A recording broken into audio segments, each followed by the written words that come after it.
Five Nights at Freddy's. The Fourth Closet. Chapter 3. It's ready. A soft voice rang out in the dark. "I'll tell you when it's ready," said the man, slumped in the corner, studying a monitor intently. "Raise it a few more degrees," he whispered. "You've said before that might be too much," she said from the opposite corner, leaning over a table. The light shimmered off her contours as she carefully examined what lay before her. "Do it," the slumped man said. The woman touched a dial, then recoiled suddenly. "What is it?" he demanded. He didn't take his eyes off the monitor. "Raise it 2 more degrees," he ordered, his voice rising. For a moment, the room was silent. Finally, the man turned toward the table. "Is there a problem?" "I think it's—" The woman trailed off. "What?" "Moving," she finished. "Of course it is. Of course they are." "It looks like it's in pain," she whispered. The man smiled. "Yes." A bright light flashed on abruptly as a sudden noise resounded from the center of the room. Red, green, and blue lights flashed in sequence, and a cheerful voice erupted from the speakers embedded in the walls, filling the room with song. Every light shone down on him, the sleek white and purple bear. His joints clicked with every pivot. His eyes jolted back and forth randomly. He stood about 6 feet high, his rosy cheeks like 2 balls of bright cotton candy, and he wielded a microphone with the head like a shimmering disco ball. "Shut that thing off!" the slouched man shouted, getting to his feet with obvious difficulty. He moved slowly toward the center of the room, leaning heavily on his cane. "Get back! I'll do it myself!" he screamed as the woman retreated to the table in the corner. The man pried a white plastic plate off the chest of the singing bear and reached inside the cavity, extending his arm all the way into the opening and pulling at whatever he could find. As he disconnected the wires inside, first the eyes stopped turning, then the eyelids stopped clapping shut, then the mouth stopped singing, and the head stopped turning. Finally, with one last jostle, the eyelids clamped shut, and the head dropped to the side lifelessly. The man stepped back, and the heavy plate of the bear's chest cavity swung shut with a clang, as the animatronic bear filled with the sounds of servos and wheels, broken and disconnected, unable to move or function. Spurts of air burst from between the seams of his body casing as the air hoses misfired. The sound came to a stop, the echoes from it lingering for a moment before dying away. The man turned his attention back to the table and lurched to it. He looked down, studying the writhing figure that lay there for a moment. The table's surface was glowing orange, and the hot metal hissed. He took a syringe from the woman's hand and thrust it into the squirming thing forcefully. He drew the plunger up, holding the needle steady as the syringe filled with molten substance, then finally pulled away with a jolt. He staggered back toward the bear. "Now, let us put you to greater purpose," he said to the glowing syringe. The man again pried open the heavy chest plate of the standing broken bear, then carefully inserted the syringe he held directly into the chest cavity, and began to press the plunger down. The cavity snapped shut, too heavy for the frail man to hold open, and he fell backward, clutching his arm. The syringe clattered to the ground, still nearly full. The woman rushed to kneel by his side, feeling his arm for bricks. "I'm fine," he grumbled, and glanced up at the still motionless bear. "It needs to be heated more." The hissing sound continued as the figure turned on the table, pushing off plumes of steam as it rolled on the hot surface. "We can't heat it more," the woman said. "You'll destroy them." The man looked up at her with a warm smile, then jerked his head back to the bear. He was now looking down at them, his eyes open wide and tracking their subtlest movements. "Their lives will now have a greater purpose," the man said contentedly. "They will become more, just like you did." He looked up at the woman kneeling over him, and she looked back, her glossy painted cheeks gleaming in the light. John let himself into his apartment and locked the deadbolt behind him, sliding the chain into place for the first time since he moved in. He went to the window and fiddled with the blinds, then stopped, pushing back the impulse to close them, and seal himself away completely from the outside world. On the other side of the glass, the parking lot was still and silent, cast in the eerie light of a single street lamp and the blue neon sign of a nearby car dealership. There was an unfamiliar whirring sound coming from somewhere, and John watched the parking lot for a moment, not sure what he was expecting to see. The sound was gone soon after anyway, and he went into the bathroom to splash water on his face. When he came back into his bedroom, he froze. It was the sound again, this time louder. It was in the room with him. John held his breath, straining to listen.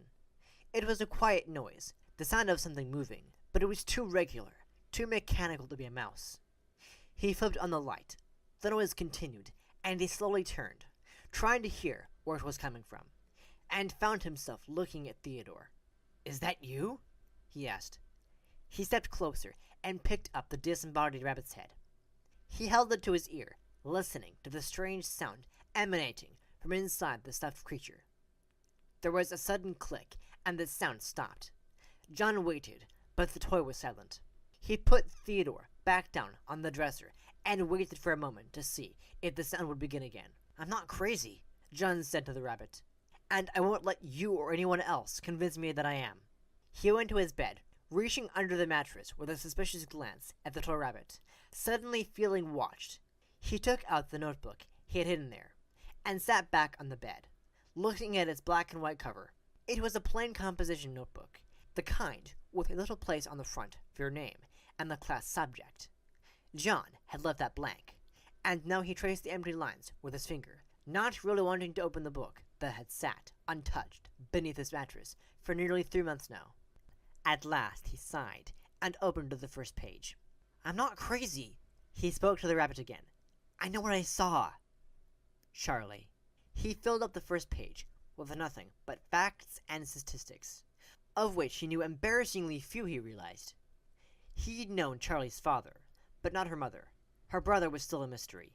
He didn't even know if she'd been born in New Harmony, or if there was some other town before Fredbear's, the diner they had discovered that first time they all returned to Freddy's.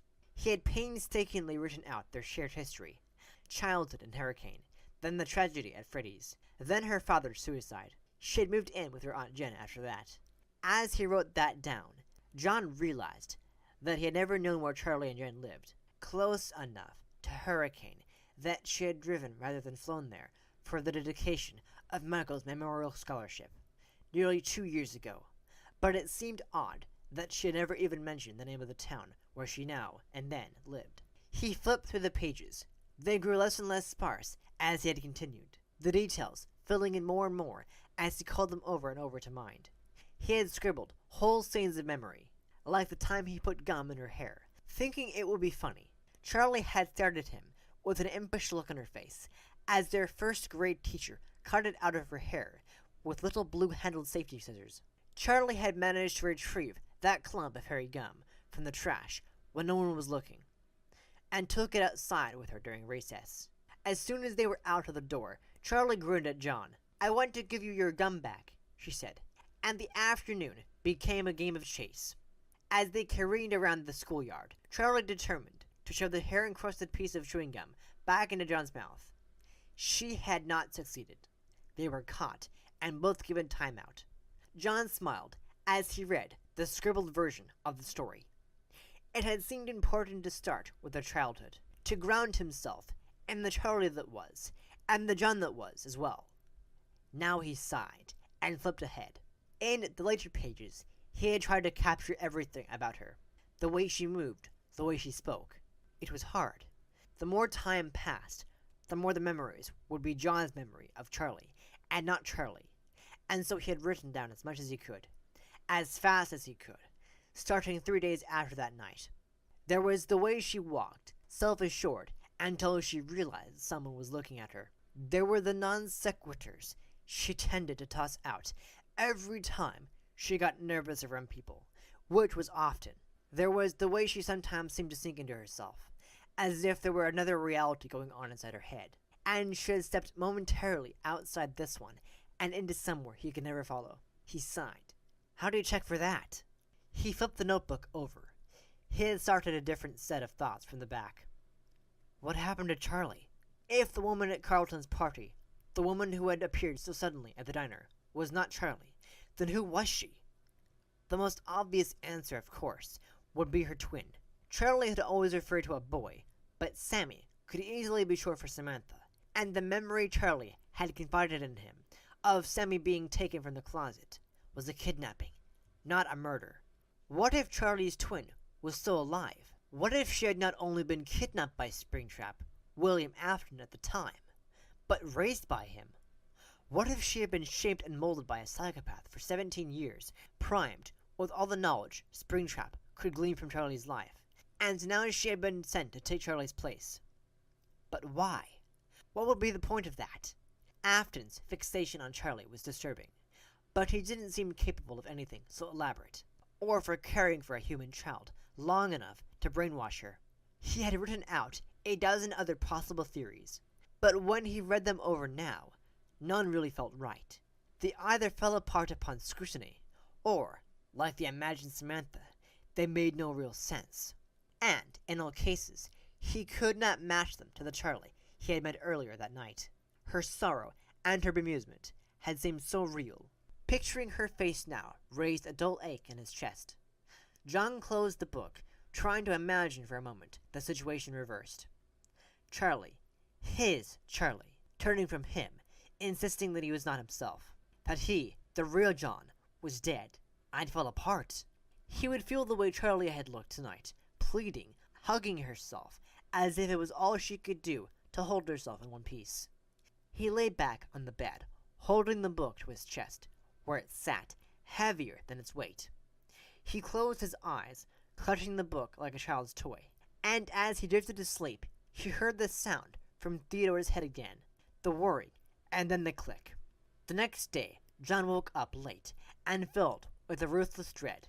He glanced at the clock, realized in a panic that he was late for work, and almost simultaneously recalled that there was no more work. A reality that would have consequences soon enough, but not today. All he had to do today was meet Charlie. The dread swelled again at the thought of it, and he sighed. Late that afternoon, as he dug through his dresser for a presentable shirt, someone knocked at the door. John glanced at Theodore. "Who?" John whispered. The rabbit didn't answer. John went to the door. Through the front window, he saw Clay Burke standing outside staring at the door, apparently politely ignoring the fact that he could see right into John's apartment if he wanted to. John sighed and slid the chain off the latch, then opened the door wide. "Clay, hey, come in." Clay hesitated on the threshold, glancing at the interior that was too sparse to be a mess. John shrugged. "Before you judge, remember that I've seen your place look worse than this," he said, and Clay smiled. "Yes, you have," he said at last, and came inside. The noise from Theodore's head started again, but John chose to ignore it. "What is that?" Clay asked after a few seconds. John waited to answer, knowing the sound would stop soon, and after a moment it did, with the same click as before. "It's the rabbit head," John smiled. "Right, of course." Clay looked toward the dresser, then back at John, as though nothing was out of the ordinary. Considering what they'd been through in the past, it really wasn't. "So what can I do for you?" John asked, before something stranger could happen. Clay rocked on his heels momentarily. "I wanted to see how you were doing," he said lightly. "Really? Didn't we have that talk yesterday?" John said dryly. He stood again and grabbed a clean shirt from his dresser and went into the bathroom to change. "Yeah, well, you can never be too sure," Clay said, raising his voice to be heard. John turned on the faucet. "John, what do you know about Charlie's Aunt Jen?" John turned the faucet off abruptly, jarred out of his petulant mood. "Clay, what did you say?" "I said, what do you know about Charlie's aunt?" John changed his shirt quickly and came back out into the bedroom. "Aunt Jen? I've never met her." Clay gave him a sharp look. "You never met her?" "I didn't say that," John said. "Why are you asking me this now?" Clay hesitated. "Charlie became very eager to see you again when I mentioned that you had seen Jen that night," he said, seeming to choose his words with care. "Why would Charlie care if I saw Jen or not? For that matter, why do you?" John reached past Clay to grab a belt hanging off the foot of the bed, and began to slip it through the loops of his jeans. "It just made me realize that there's a lot we don't know about that night," Clay said. "I think our conversation with Charlie tonight can help fill in those gaps, if you ask the right questions." "You want me to interrogate her?" John laughed without humor. Clay sighed. Frustration leaked through his habitual calm. "That's not what I'm asking, John. All I'm saying is, if Charlie's aunt was there that night, then I'd like to ask her a question or two." John stared at Clay, who just looked back at him placidly, waiting. John grabbed a pair of socks and sat down on the bed. "Why are you suddenly coming to me anyway?" he asked. "No one's believed anything I've said so far." "It's what we found at the compound," Clay answered, more easily than John had expected. He straightened. "The compound? You mean Charlie's dad's house?" Clay gave him a level look. "I think we both know it was more than just a house," he said. John shrugged and said nothing, waiting for him to go on. "Some of the things we found in the wreckage they didn't mean much to anyone else. But some of the things I saw down there were pretty scary, even though most of it was buried under concrete and metal." "Scary? Was that the conclusion of your entire team, or just you?" John said, not bothering to keep the sarcasm out of his voice. Clay didn't seem to hear him, his eyes fixed on a point between them. "Clay?" John said, alarmed. "What did you find? What do you mean scary?" Clay blinked. "I wouldn't be sure how else to describe it," he said. John shook his head. "I will say this," Clay said harshly. "I'm not ready to close the book on the day of William Afton, whatever else he was calling himself. Springtrap." John said quietly. "I'm not ready to close the book on that case." Clay finished. "What does that mean? You think he's still alive?" "I just think we can't make any assumptions," Clay said. John shrugged again. He was out of patience, out of interest almost. He was sick of intrigue. Clay withholding information, trying to protect them, as if keeping secrets had kept any of them safe, ever. "What do you want me to ask her?" John said plainly. "Just get her to talk to you. It's been wonderful having her here again. Don't misunderstand, but it seems like she's holding something back. It's like she's—" "Not herself?" John said, with an edge of mocking. "That's not what I was going to say, but I think she might know something that she hasn't told us yet. Maybe something that she hasn't felt comfortable sharing. And she might feel comfortable sharing it with me. Maybe." "That feels morally ambiguous," John said wearily. From the dresser, the whirring noise started again. "See? Theodore agrees with me," he said, gesturing toward the rabbit. "Does it always do that?" Clay reached for the rabbit's head, but before he could touch it, Theodore's jaw snapped open, and the head jerked in place. John startled, and Clay took a quick step back. They both watched, transfixed, as the sound went on, though the head did not move again. The sound it was making became a distorted murmur, louder and softer, at times almost mimicking words, though John could not even begin to make them out. After a few minutes, the head fell silent again. "I've never seen it do that before," John said. Clay was bent over the dresser, his nose almost touching Theodore's, as if he could get inside. "I need to go soon," John said shortly. "I don't want to be late, right? For this new, open, and honest relationship that I'm starting with her." He made brief, accusing eye contact with Clay, and went briskly to the door. "Don't you need to lock it?" Clay asked, as John brushed past him. "It doesn't matter." It was still light out when John got to St. George, and when he looked at the dashboard clock, John saw that it was over an hour early.